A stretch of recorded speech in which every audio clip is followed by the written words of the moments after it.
Two army units, one British and one German, arrive in Italy. They are to fight each other face to face in one of the biggest and most controversial battles of the Second World War. We were all glad to get away from there. The whole division was never the same anymore after that. We were robbed of the best thing in life, our youth. And that's what we lost. These are some of the true stories of that fight, told by the men of both sides who took part in this extraordinary 5-month conflict. Described as an act of insanity, it became known as the Battle of Monte Cassino.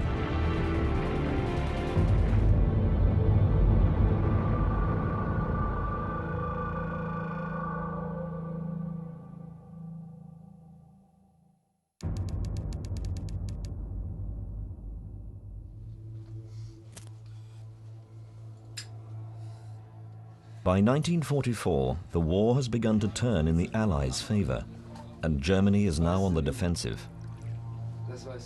In the town of Cassino, south of Rome, German paratroopers enjoy a drink of schnapps, unaware of what's about to hit them. They're holed up in reinforced cellars as part of the gigantic Gustav line that crosses Italy.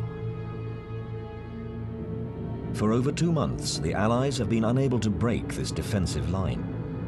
Now they are to resort to a massive air attack on the Germans in the town. It's a desperate move. We could see the aeroplanes. They came nicely lined up like a chain, one squadron after the other, glinting in the sunlight. You could see the bomb hatches open and you could see the bombs falling.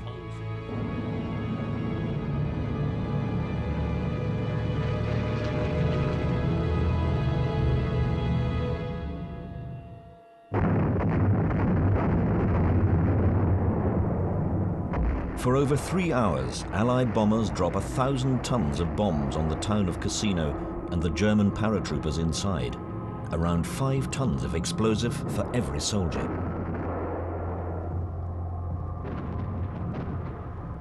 We sat in the cellar. Funnily enough, there was a deathly silence. Nobody said a word. We thought, hopefully, that the roof wouldn't collapse, and about what would happen after. We knew that, of course. This was the preparation for an attack to follow.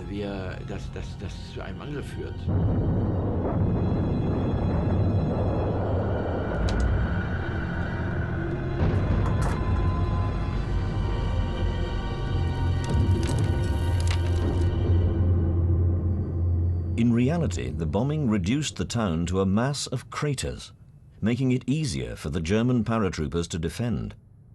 But this was not the first time the Allies had attempted to bomb their way to Rome. Only 4 weeks earlier, they'd initiated one of the most controversial acts of the whole war.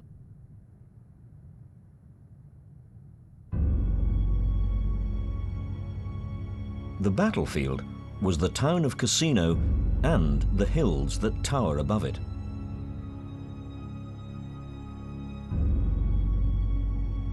A month before the bombing of the town, one hill had become the focus of the conflict.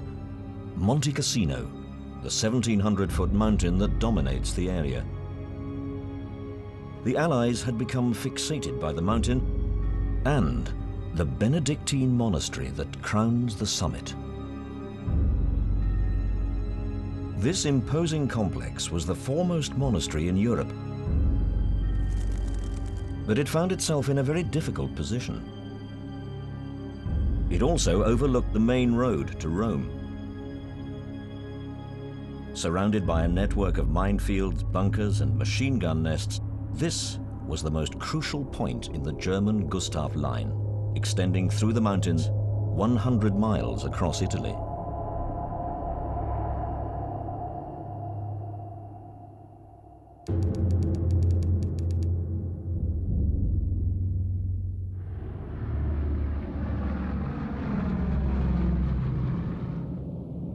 Frustrated by the strength of these German defenses, the Allies have resorted to a simple but devastating solution.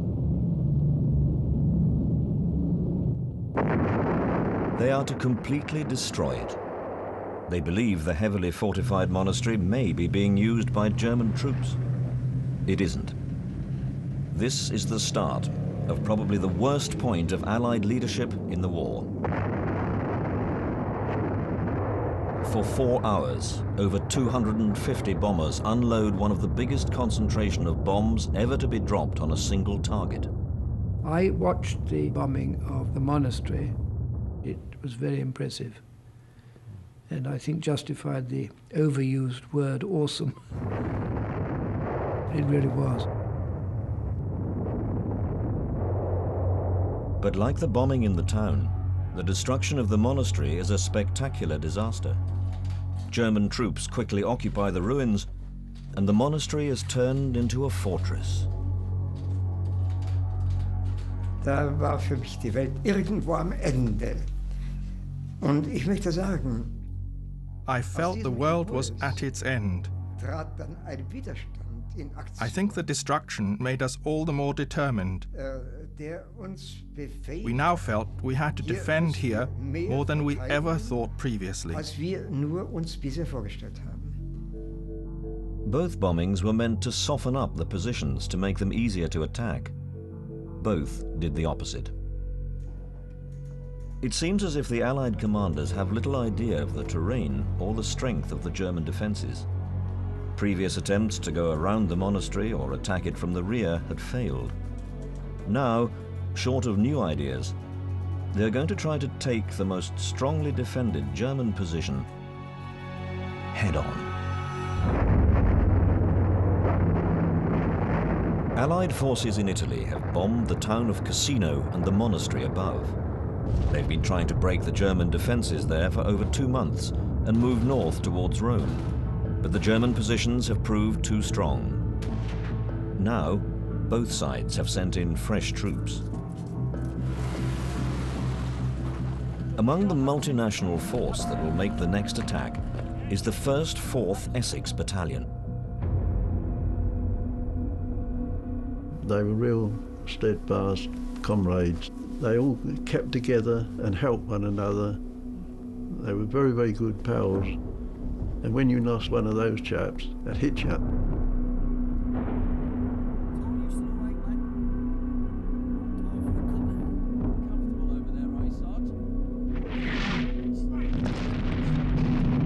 Unlike many other fighting units, most of the men of the Essex Battalion had signed up well before the war began. Well, they were a remarkable lot of chaps. They were all volunteers. They were largely East Enders of London. There was B Company, they were called Swedes, Swede-bashers. They were rural people and fishermen and longshoremen. There was tremendous comradeship. Having served together for at least 5 years, the Essex Battalion, now settled in rock shelters near the town, had become one of the most seasoned fighting units in the British Army. But they had never been in such a difficult position as this before. We kept on hearing about this place called Cassino. We thought, oh, little Billy's never heard of it, you know, and we thought, oh, they should soon take that. When we saw what was in front of us, we thought that'd be a hopeless task.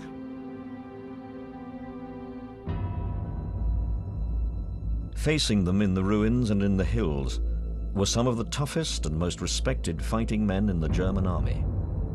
Widely regarded as Germany's elite corps, the paratroopers had taken over the job of holding the Gustav Line at all costs.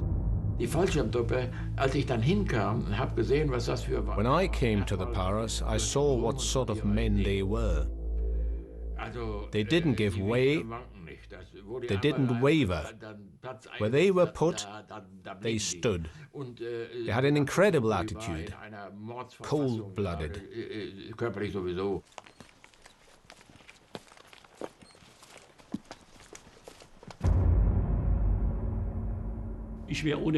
I would have been drafted anyway, so I volunteered for the paratroopers.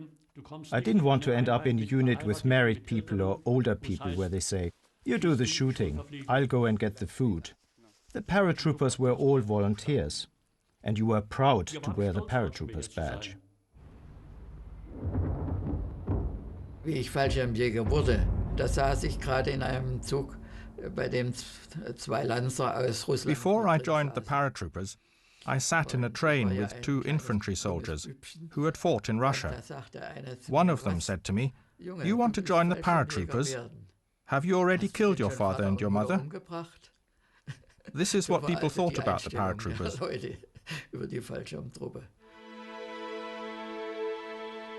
Early 1944 is a crucial time in the war for both sides.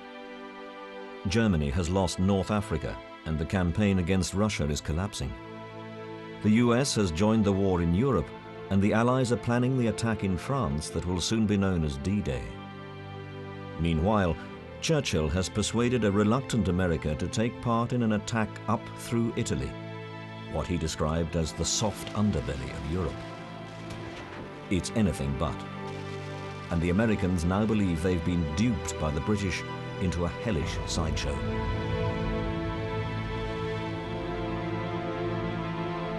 As Italy surrendered, Germany quickly occupied and reinforced the country against the Allies. And the Gustav Line is proving to be their most effective defensive position, the line the Allies cannot cross. Both sides know that a much bigger Allied attack is brewing in Northern Europe, and the outcome of this battle could have far-reaching consequences. Hitler hoped that a successful defense in Italy would mean that the Allies would think twice about D-Day. For the Allies, this is the biggest combined attack they've mounted so far, and their greatest test.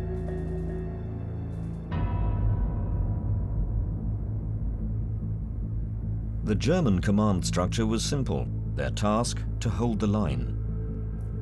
In contrast, the Allies had a complex multinational chain of command, with over a dozen different nations involved, and much disagreement. Now it was the turn of the New Zealanders to lead the next offensive, together with Indian and British troops.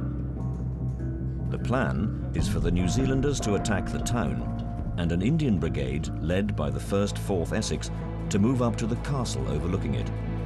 From there, they would start their assault on the mountain, first to Hangman's Hill, then on to the monastery.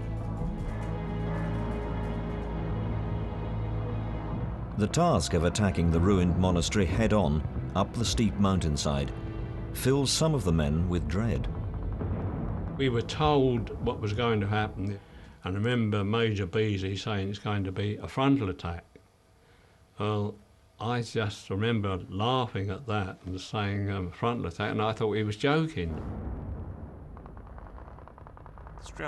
He said nobody would be stupid enough to make a frontal attack. That's where we will surprise the enemy.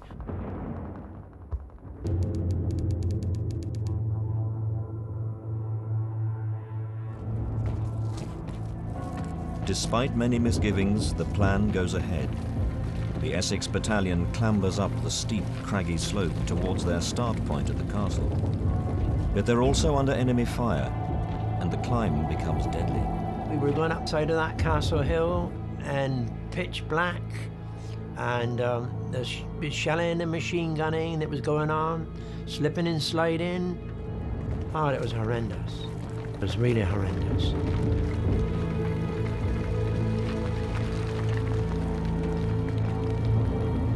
The New Zealand engineers laid white tapes for us to follow.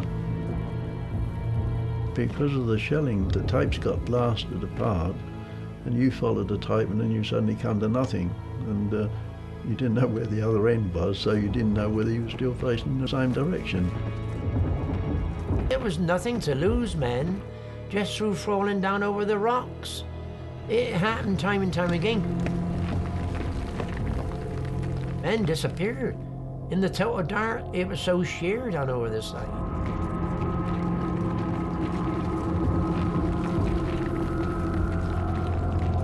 I went up on my own to the castle to assure the New Zealanders that we were indeed coming and to make sure they could find how we were going to get into this place, because it wasn't a very sensible thing to arrive with your company straggled behind you and not quite know where the door is, you know. Almost 6 hours after they'd set off, the last of the Essex reached the castle. But it was a bad start, as many had been lost on the climb. And the rest of the Indian Brigade that were meant to follow the Essex fared even worse. 2 companies have become hopelessly lost, a third is pinned down by German fire, and a Gurkha company has simply disappeared into the dark. We got into the castle. There were, I think, half a dozen or so New Zealanders standing guard over about the same number of prisoners. And they said, "What's taken you so long, Cobber?" We told him, and they said, "Well, here's your castle, don't lose it."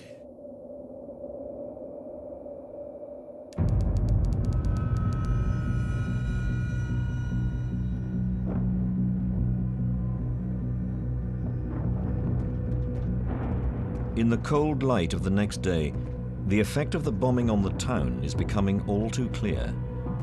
The New Zealand tanks have been slowed to a crawl or stopped altogether by the craters.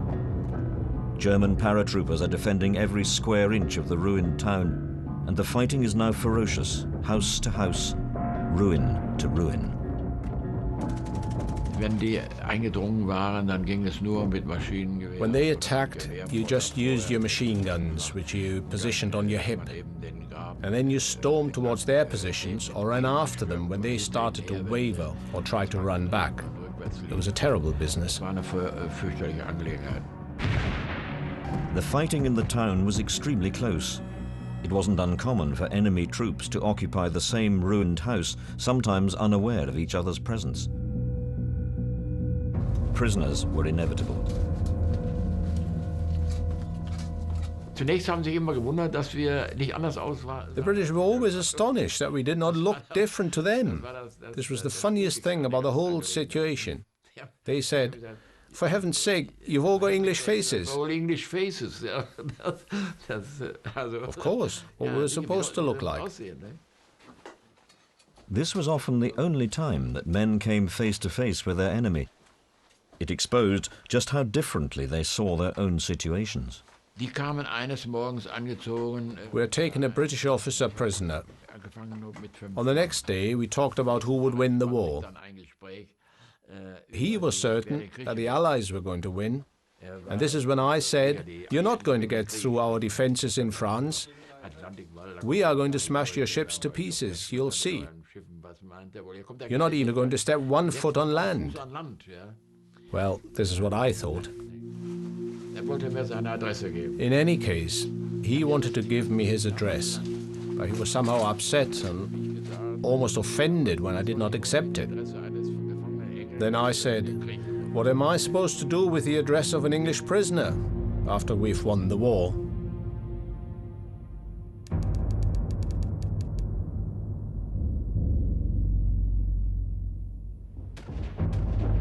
After 2 days of fighting, the Germans have now halted the attack on almost every front. They've worked out the Allies' plan. It's now increasingly clear that in this battle, one battered pile of stones is becoming more important than all the others. The Allies' weak point is the castle. It's the key to their attack on the closed door to Rome. Almost the entire Allied attack is being funneled through the castle, and if the Germans can take it back, then they will directly overlook the town and hold the Allies' supply route.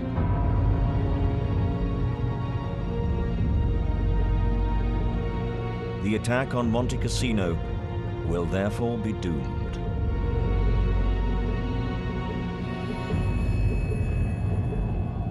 Despite their setbacks, the Allied commanders planned to renew the attack the next day. Surprisingly, one of the missing Indian companies had reappeared, and some of the Gurkhas had made it through the night all the way to Hangman's Hill. That night, the 4 Essex companies holed up in and around the castle were ordered to move out and strengthen the attack.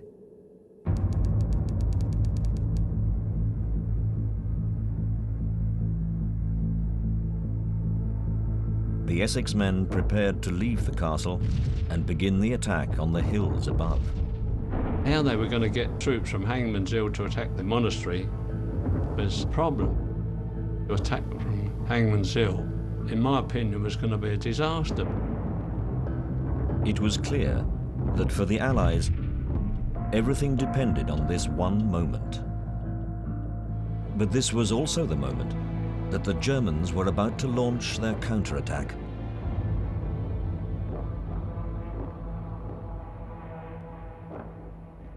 Ich glaube, das war vor dem Angriff auf Roccananula. I think before the attack on Castle Hill, we all had something to eat and everybody was given another bottle of schnapps. We didn't drink the entire bottle, but we had a good gulp. And the effect was that you felt a bit happier afterwards. It's like the saying, a real hero is a drunk or an idiot. Oder ein Idiot, so sagt man immer. Now the first of the Essex companies are moving up towards Hangman's Hill and the monastery beyond. At the same time, paratroopers are carefully moving down the same slope to attack the castle. Neither is expecting to find the other in their path. We made our way forward to Hangman's Hill. I think we'd only gone about half an hour, and we heard voices.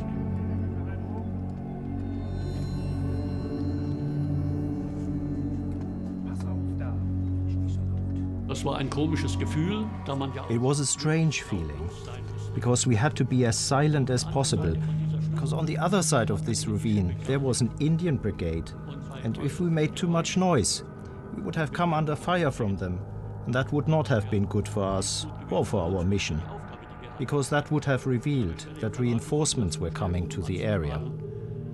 Für dieses Gebiet.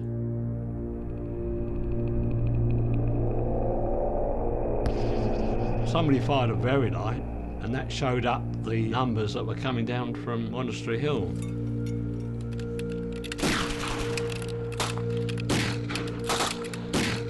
With firing, then I remember my rifle being jammed on about 3 rounds, and it jammed, I couldn't use it, and I thought I'll have to make my way somewhere else.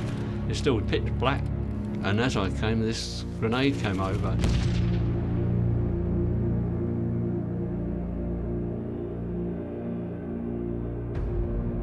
That put pay to me. That was my finish with the 4th Essex.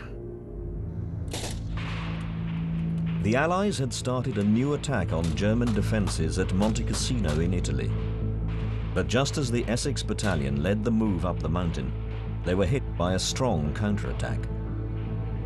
Now the paratroopers fight on towards the castle, occupied by the rest of the Essex men. About half a dozen chaps came running back down the hill and told us that the Germans were on their way to attack us. Very shortly afterwards, considerable fire swept the area from various directions. Ich war MG-Schütze, hatte mein MG und mein... I was a machine gunner, and I had my second gunner with me who carried the ammunition, and we ran and fired. Ja, man hört nur Maschinengewehr und Schüsse und so weiter. You only heard machine guns and shooting. And of course you could also hear screams and shouting. Not just machine gun fire. Dauernd Trommelfeuer. As the German counterattack continues towards the castle, many wounded are left behind, in enemy territory.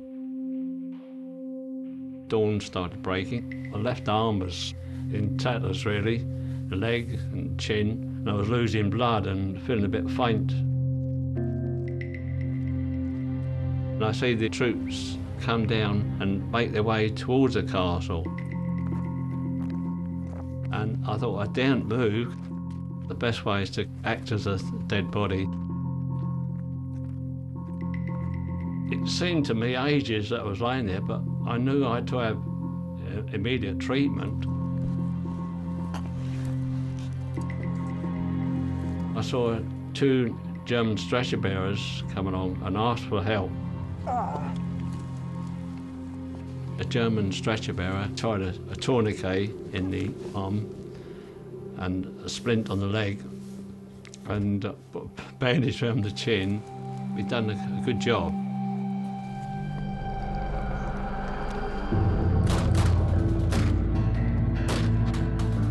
At 7 o'clock, the paratroopers attack again. But this time, the Indian Brigade headquarters on the next hill is ready. The Germans run straight into a wall of machine gun fire.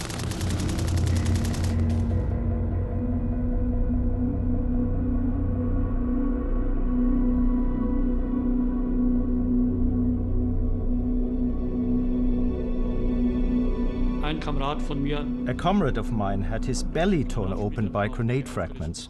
There was nothing to be done. We knew the only thing was for him to have morphine injections.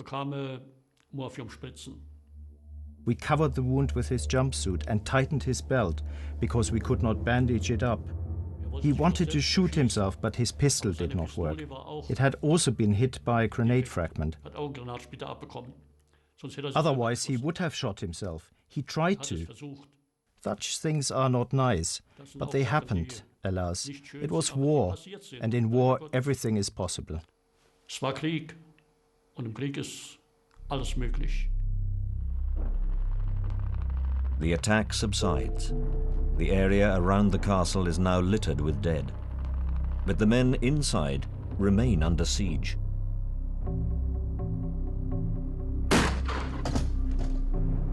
The German snipers were very, very good.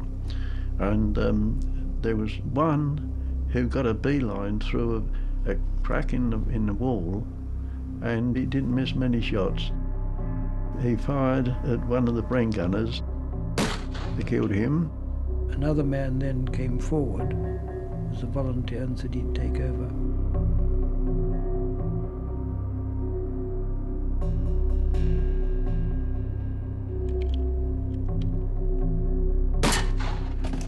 And he too was shot. So then there was a third man who was, I should think, a countryman. He said he would man this position. And then he very, very gently moved across without moving his rifle, which would otherwise glitter sometimes if the light was like that. And he waited for the other sniper he was looking at to make the false move.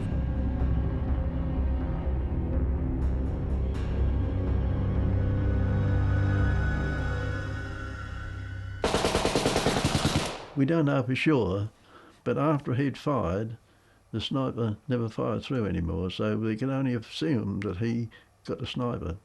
He got the military medal for that.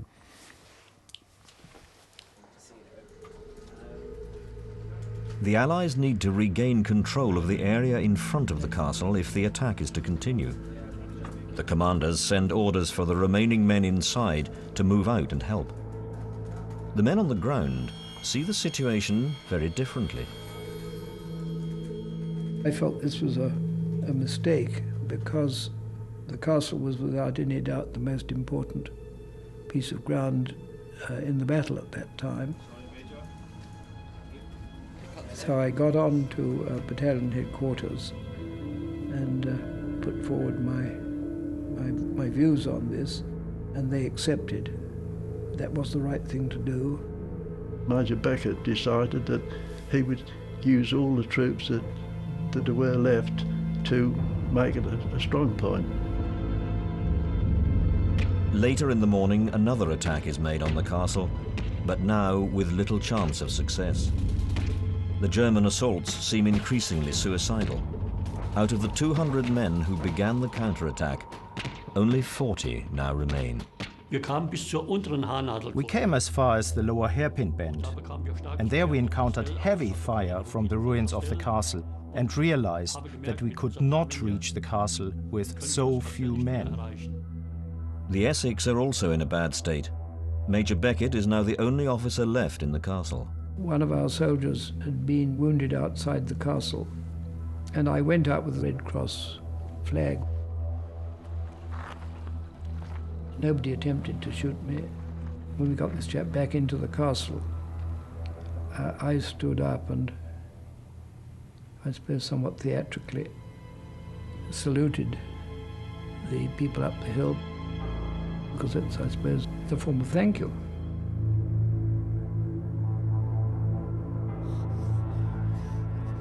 One of my memories of hearing chaps screaming and crying in agony outside of that castle, and no one could get to them.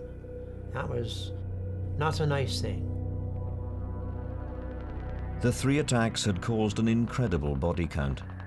Now, in the middle of battle, 2 Germans are spotted approaching the castle with a Red Cross flag. The 2 sides are to meet face to face.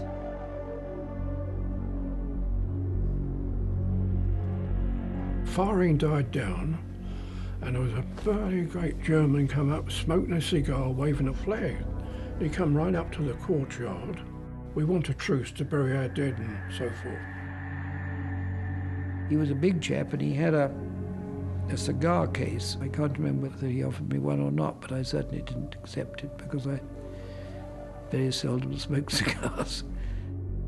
They got so many wounded outside their own positions that they wanted to collect them in. Major Beckett, he got through to battalion headquarters. Thank you.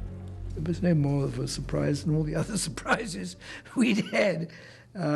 It was not something I'd experienced before, but there were certainly a lot of bodies to be moved. An armistice is arranged, and after days of intense and bloody warfare, a peace descends in the area around the castle. It took a while to get used to. Without grenades and explosions. This was a real surprise, because we hadn't had that for days. We'd had uninterrupted firing, and the banks were part of that. It didn't matter what you was picking up with that German, Indian, New Zealand or English, whatever, it didn't matter. If it was a wounded person, they picked them up and brought them back into the castle. And the Germans went back, and they done the same in their own area. The Germans were very good. They were out there trying to get the casualties out, same as we were. One Jerry helped me a lot. He helped me, he could speak English, and he helped me put them on a stretcher, and we got them back inside the castle. Some of the stretcher bearers were weak too. Sometimes they had to carry wounded over rocks and steep descents, all roped up. They stopped where we were, put down the stretchers, and we exchanged cigarettes.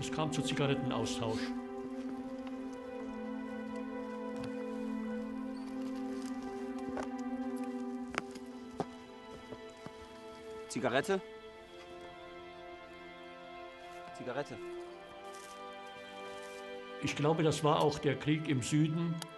I think that the war in the south against the English and the American units was, I would say, not really hate. He was the enemy. Everyone had to do their duty. He was on his side of the front, we were on our side. And I think the suffering was the same.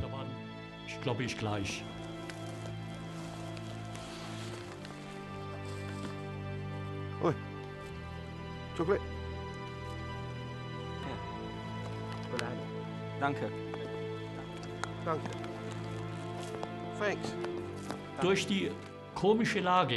Because of the very strange situation in this part of the battlefield, we had somehow the feeling that they were like comrades, because they went through the same things. Part of the whole curious experience of being in combat was you could have an intimate relationship with your enemies under certain circumstances, and at another time you could quite cheerfully shoot them. It was a conundrum because the human side kept coming through. After half hour it just stopped. There was a shell went over. I think it was one of our 25-pounders, because it started off again, and we're back to square one till the end of it.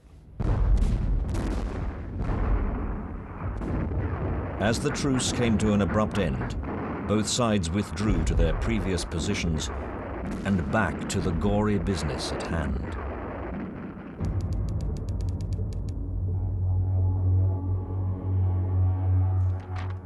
Against all odds, over 300 Gurkhas and 70 Essex men had made it to Hangman's Hill, but their ability to attack the monastery is hanging in the balance. They've been cut off by the German counterattack and are now suffering badly from the effects of shell fire and a lack of food, water and ammunition. Agonizingly, the men who are now only 250 meters from the monastery cannot attack until they receive new supplies. You only went out there with the minimum rations, expecting everything to come up as they thought everything would follow on. Well, it never followed on. So during that week, they were dropping parachute food for obviously the Indians and the Gurkhas and us. But you had to risk your life to get out and get it. And a lot of the time, you found that what you did retrieve was chapatis for the Indians, which wasn't our type of food. See these things coming down, and we thought that, well, I thought they were bombs coming down, but they were containers with supplies of food in.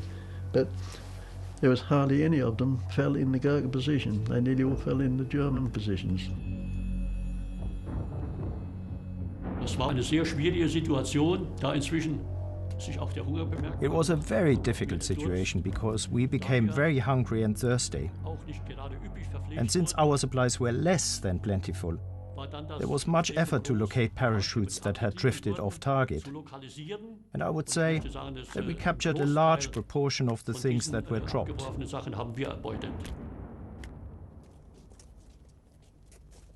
Sleep you were very short of. One would sleep and one would stay awake, but it was jolly difficult. And sometimes when tragedies occurred, both of them had been dozing, and they were awakened when a grenade landed in their hole and finished them both off. And that did happen. There was no question of sleep. We slept a few minutes at a time, but always with your finger on the trigger. The slightest noise, you woke up again. The tension was always there. On the 20th of March, it was clear that the frontal attack on the monastery was over. And in the town below, little progress was being made against the paratroopers. For the Germans, the crisis was over.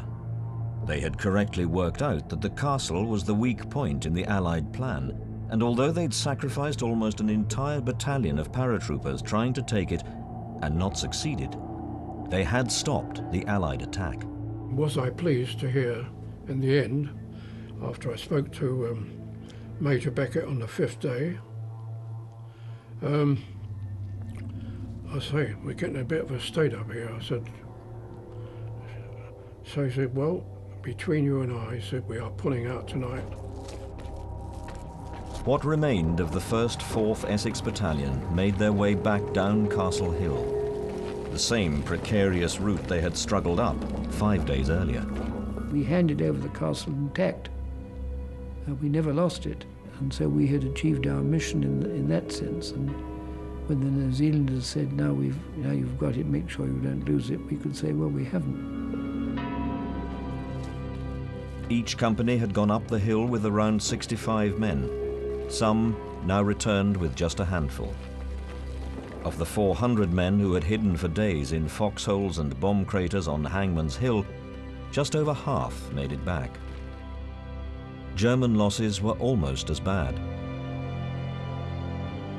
The Battle of Monte Cassino was starting to take a place alongside some of the most notorious battles of the First World War.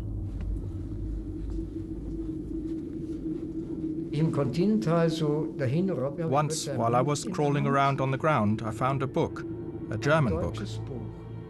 I read the text, and it said, there are two forces in the world. One is the spirit, and the other one is the sword. But never has the sword prevailed over the spirit.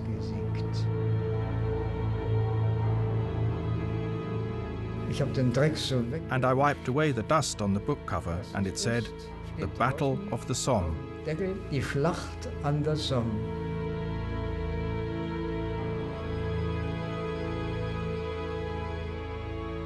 The Gustav Line had held, for now. But the biggest battle was still to come.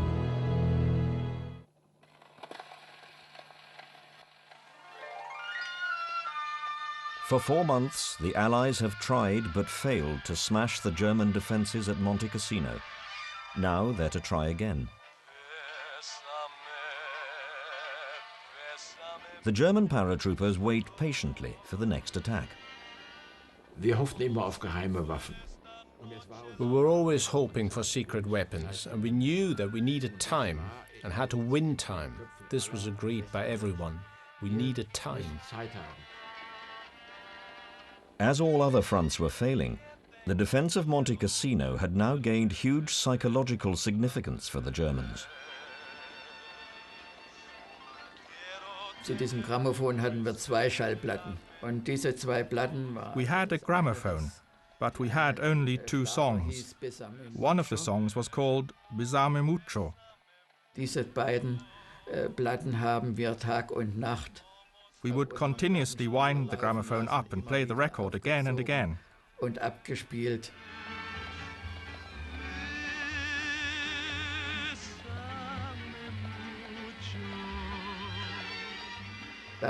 Once, right at the beginning, we received heavy artillery because of the music, but it hardly damaged our quarters. Afterwards, we took the gramophone with us in the basement and used it there. I think by then, even the enemy enjoyed the music.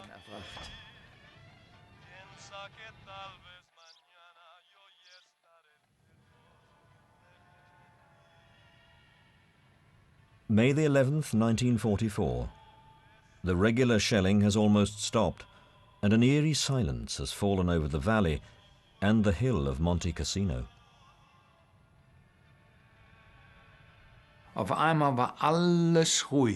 Everything was quiet. There was no artillery, no fire, nothing at all. You knew that something was about to happen. You could practically feel it. The 4 exhausted German divisions defending the Gustav Line are completely unaware of the 13 divisions that have now been secretly built up against them.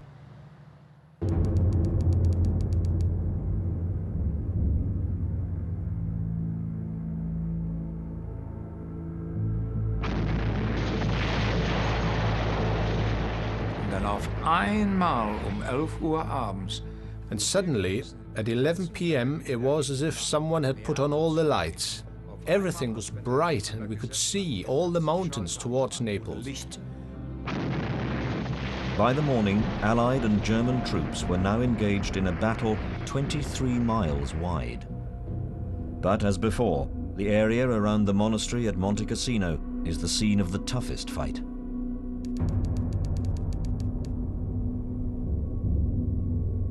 After 3 days of fighting, 1,500 paratroopers are still holding the ground around the monastery against tens of thousands of Polish troops. But during the evening of May the 16th, it becomes clear to the German command that Allied successes elsewhere on the line mean the monastery will soon be surrounded. The order is given for the paratroopers to withdraw. Das kann gar nicht sein. Wir können uns doch nicht... That can't be. We can't withdraw. Withdrawal, that's a sign of weakness. We have to stand here against the enemy. A withdrawal, that was like a lost battle. Despite the paratroopers' reluctance, the monastery is abandoned. 4,000 Poles have become casualties in their bid to take Monte Cassino, but when the attackers reach the summit, they find only wounded men. We didn't know at first who entered the monastery. All of them had the same uniforms. When they entered, we figured out that they were Poles, and naturally we were not too pleased about that. We thought that they may want to take revenge on us. However, we talked with them, and they treated us quite well. Die haben uns ganz gut behandelt.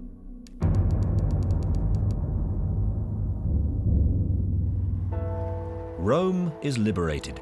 The Gustav Line is broken and the Battle of Monte Cassino is over. But it now seems a hollow victory. The American Fifth Army has defied orders to cut off the retreating Germans and instead sent troops into the undefended streets of Rome, fearing that the British might get there first. Mistrust in the coalition is still rife. And only one day after these pictures were taken, the Allies landed in Normandy.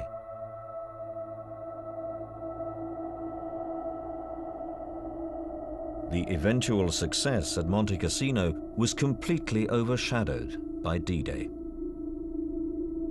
The terrible campaign in Italy was almost forgotten.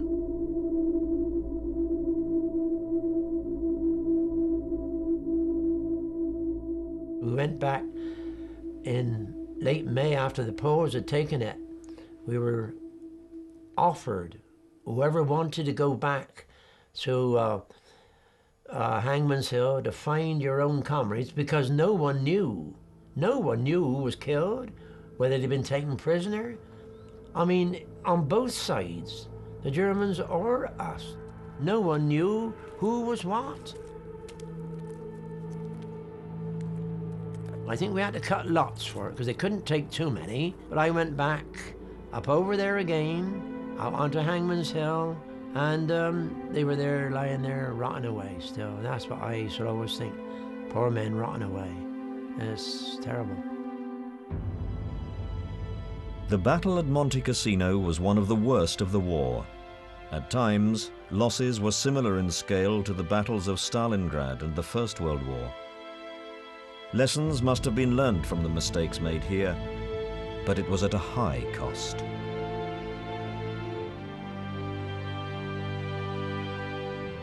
If you are going to attack, you have to approach it differently.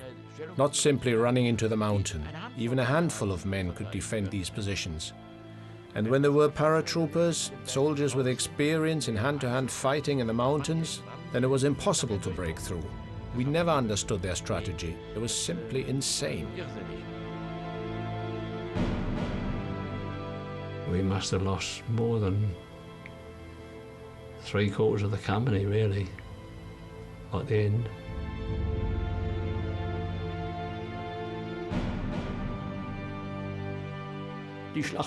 The Battle of Cassino changed me. We went through things that in the normal way no human being can go through or has to go through, thank God. And you can't just cast off something like that.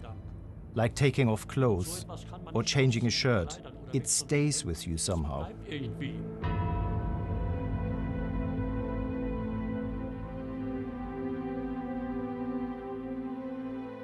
You went back to the little hole where you started from. You'd get down and look round, and no more heads come out. At a bad time.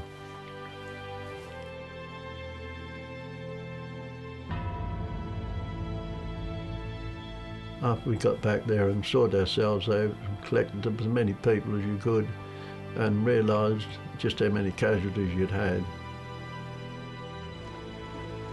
we were all glad to get away from there.